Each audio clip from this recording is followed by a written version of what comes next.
আসসালামু আলাইকুম রহমতুল্লাহ। এভরিওয়ান কেমন আছেন সকালে? আশা করি আল্লাহর আশীর্বাদে সম্মতি ভালো আছেন। তো আজকে আপনাদেরকে দেখাবো কিভাবে আপনারা আপনাদের লোগোতে আপনারা যে প্রফেশনাল লোগোটা ওই লোগোটা কীভাবে আপনারা মকআপ সেট করবেন। তো আপনারা দেখতে পাচ্ছেন এখানে একটা মকআপ। তো এই যে লোগোটা আমি ক্রিয়েট করেছি এটা কিন্তু সিম্পল একটা লেখা ছিল, কিন্তু এই মকআপ দেওয়ার কারণে কিন্তু লেখাটা প্রফেশনাল একটা ভিউ পেয়েছে। তো এটা কীভাবে আপনারা সেভ করবেন, এটা কিন্তু করা আমার পিএস থেকে। তো ফার্স্টলি যে কাজটা হচ্ছে সেটা হচ্ছে অবশ্যই আপনার পিসিতে পিএস ইনস্টল করা থাকতে হবে। তো পিএস কীভাবে ইনস্টল দিতে হয় এটা সিম্পল একটা বিষয়, এটা আপনার চাইলেই অনলাইনে সার্চ করে এটা দেখে নিতে পারবেন।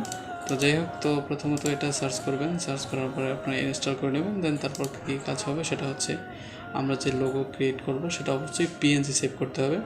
আপনি লোগো যে অ্যাপ্লিকেশন সফটওয়্যারের মাধ্যমেই বানান না কেন অবশ্যই সেটা পিএনজি সেভ করতে হবে। যেন আমরা পিএনজি সেভ করলাম, তারপরে আমাদের এখন কী কাজ হবে সেটা হচ্ছে আমরা মকআপটা আমাদের অবশ্যই ডাউনলোড দিতে হবে। তো মকআপটা ডাউনলোড দেওয়ার জন্য আমরা ডিরেক্টলি চলে যাব একবারে ক্রোম ব্রাউজার বা ফায়ারফক্স যে কোনো একটা ব্রাউজারে। তো এখানে আমরা লোগো মকআপ লিখে সার্চ দিতে পারি। দেন লোগো মকআপ লিখে আমরা সার্চ দিলাম। তখন এখানে অনেক ফ্রি মকআপ দেওয়া থাকবে। তো ফ্রি মকআপ যেগুলো দেওয়া আছে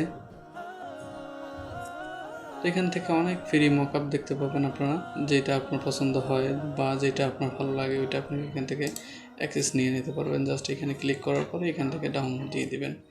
এটা সিম্পল একটা প্রসেস। তো ডাউনলোড দেওয়ার পর যেই কাজটা সেটা হচ্ছে আপনি অবশ্যই এটা একটা আলাদা ফাইল ফোল্ডারে রাখতে পারবেন, বা এটা আপনার ডেস্কটপ মোডে ওইটা ফাইলটা ধরে ডেস্কটপে টেনে নিয়ে আসতে পারবেন। তারপরে যে কাজটা সেটা হচ্ছে আমরা এখন সরাসরি আমাদের একটা ফাইলে চলে যাব।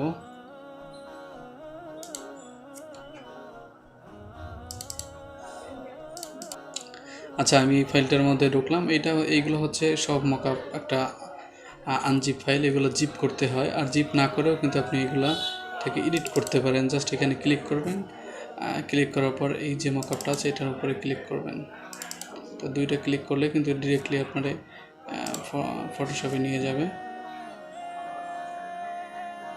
তো আমরা চলে আসলাম ফটোশপের ভিতরে। এখন যেই কাজটা সেটা হচ্ছে এইখানে যে একটা ইওর ডিজাইন হেয়ার যে লেখাটা দেখতে পাচ্ছেন, তো এখানে দুইটা ক্লিক করবেন।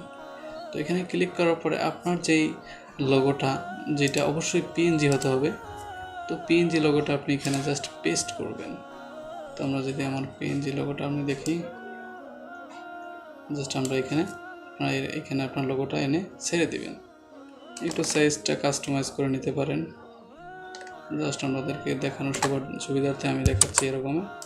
জাস্ট এইখানে যখন আমরা আমাদের লোগোটা বসালাম, তো এখন ওই যে লোগোটা ওইটা তো থেকে গেছে। এখন ওইটা কী করতে পারি, ওইটা অবশ্যই এই যে নিচে ক্যাপচার অন, এখানে এটা আপনি আনসিন করে দেবেন।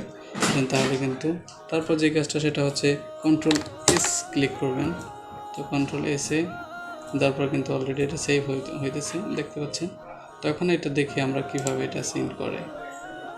তো দেখতে পাচ্ছেন প্রফেশনাল একটা ভিউ কিন্তু এখান থেকে আমরা পেয়ে গেছি। তো এবারে সিলভার আইটেম আর কি। তো এই ছিল আজকের ভিডিও।